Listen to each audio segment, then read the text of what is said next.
a special day. And I know it's Wednesday, so that means we living in Doggy Dog's world. But your boy's back in the house. It ain't like I'm on the road. I'm in the house. I'm here in studio in New York City, okay? Shay's in the house doing her thing. Doggy's in the house doing his thing. And I had Mike Wilbon a couple of weeks ago with Doggy. And look who I got today with Doggy. Big Perks in the house. What's up, man? What's up, man? What we gonna do, man? That's what I'm talking about. This is what it is. First takes in the house. Holla. Wembyama has the ball a lot and is doing a lot. Wembyama got 16 of their 24. Wemby's back. Hierarcher is good. Took it and made it. Wow. You make me feel 18-point hole they have dug out of. Oh, 2 feet for the dunk. 7 straight for the Spurs. 1 win from the Western Conference Finals. Merci beaucoup, my friend. Good morning, everyone. Hello. Welcome to First Take. Everybody is at the table today. Hey. I like this jam. Coldplay. Coldplay. Y'all didn't know something about that shit, did you? I knew. I said you didn't think I knew I didn't. about Coldplay. I know for certain you don't. You know what song this is? I don't. Coldplay? Yeah. Okay. Give it away. Let's go to San Antonio last night. Wemby. Hello, Wemby. Welcome back to playoff basketball. How about the Spurs? They pulled ahead in the series against the Timberwolves last night. Thanks, of course, to Victor Wembanyama. He had 18 points in the first quarter alone. Wemby made his presence known in first action since being ejected in the second quarter of Game 4. He totaled 27 points, 7 rebounds, 5 assists, and 3 blocks, just for good measure. Spurs win in dominating fashion, 126-97. Here was Wemby after the game. I was fresh. Feeling good, but honestly, it's hard to tell if it was just Game 5. Obviously, I'm going to be excited. I'm going to have butterflies, So excitement is not something abnormal at this point in the playoffs. Tonight, some of the stuff that Wemby was doing, you don't really have too much of an answer for it. Just kind of hope he misses.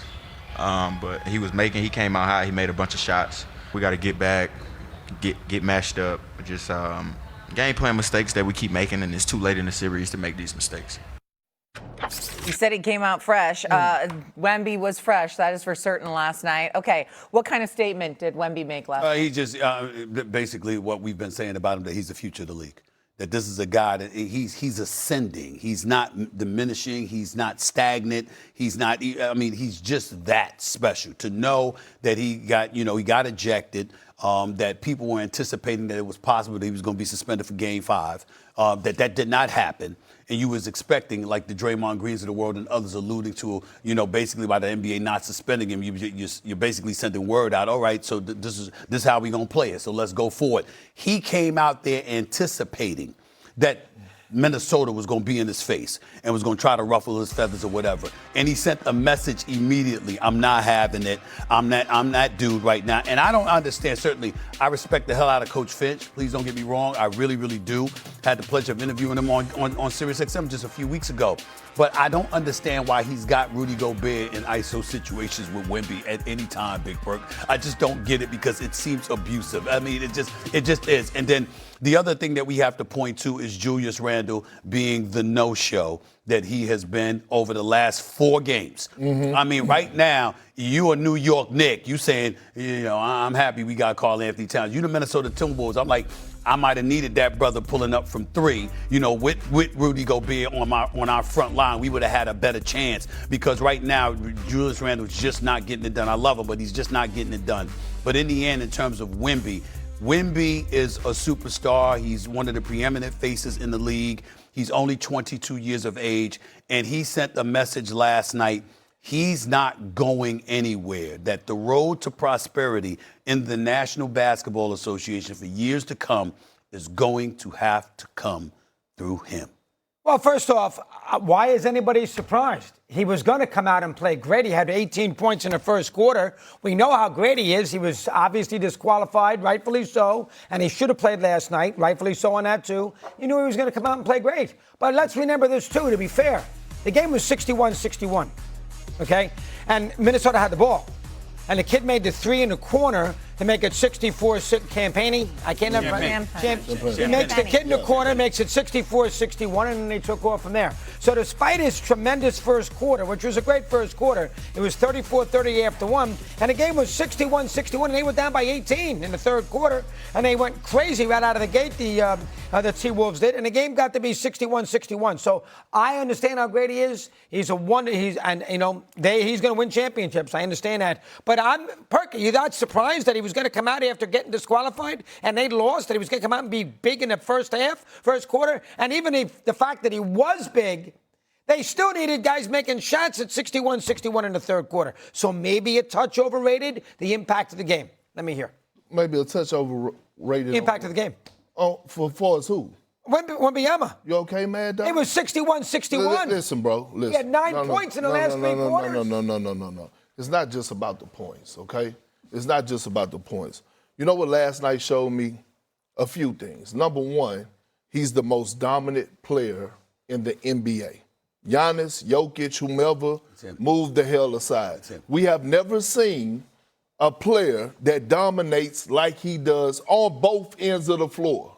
Okay, that's number one. Number two, it's Wemby's world, and everyone's trying to get an apartment in it. That's where we at this point. The league belongs to him. That was the statement that he sent last night. It wasn't just to the Minnesota Timberwolves. That statement was sent to the rest of the league.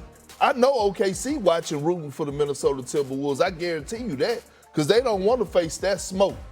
Another thing that was brought to my attention because of that performance, just when I thought that Giannis, since he's been hurt, Jokic, right, we've seen the decline a little bit over the past few years, I thought American basketball was catching back up. And then all of a sudden, Wemby comes along in this postseason, and last night in particular, and shows us that no, it still belongs to the international players. The international players has completely taken over our league. It belongs to them. When you look at our last 6-7 MVPs, SGA, Nikola Jokic, Joel Embiid, Nikola Jokic, Giannis Antetokounmpo, and now we got this dude. There's no hope for us to take over our league in it. No, there's no hope whatsoever, at least for the next 10 years, for us to get our league back, because Wemby is going to be the best player on the floor, on both ends of the floor, for the next decade. But one person does not make the community. In other words, Wemby can be Wemby. He can be every bit that what you're saying, and I agree with you. But if a whole bunch of Ant-Mans show up, for example, then you know what, you're still in good stead if you're American basketball players. That's all I'm saying about that, even though Wemby may be that dude. There's another thing I wanted to bring up. First of all, I'm surprised, pleasantly, that you are of the mindset, I mean, being the curmudgeon that you are, for you to sit up there and say Wemby should not have been suspended for Game 5. No way. He should have played last night. I'm very shocked. I'm pleasantly really? You're surprised? I thought that way. He got kicked out of Game 4. That was enough. You're the kind of person that would say that throw him out of the game. So I'm shocked. But that's good. That's good. Here's the other thing that I want to say. I thought the San Antonio Spurs won this series, winning Game 3. I know they still got 2 games to go. I don't see Minnesota winning this series. And the reason I don't see the Minnesota winning this series is because the opportunity to me was Game 3. You sit up there and you get blown out. You down by as many as 47 points in Game 2. You can't let them then turn around and travel to your house and beat you in that Game 3 and you fall down 2-1. To me, San Antonio showed me something right there. I don't see Minnesota winning 2 straight to win this series. So let me get that out the way. And it's going to be interesting because based on what you're saying, and I get where you're coming from, but I'm going to be real interested in seeing how Oklahoma City responds. We'll get into all of that as the show progresses, but those are the kind of things that are on my mind right now, because what I love about Wemby is that he's so great. And they talked about how Greg Popovich was there when they got the plane landed, and he had a private conversation. He doesn't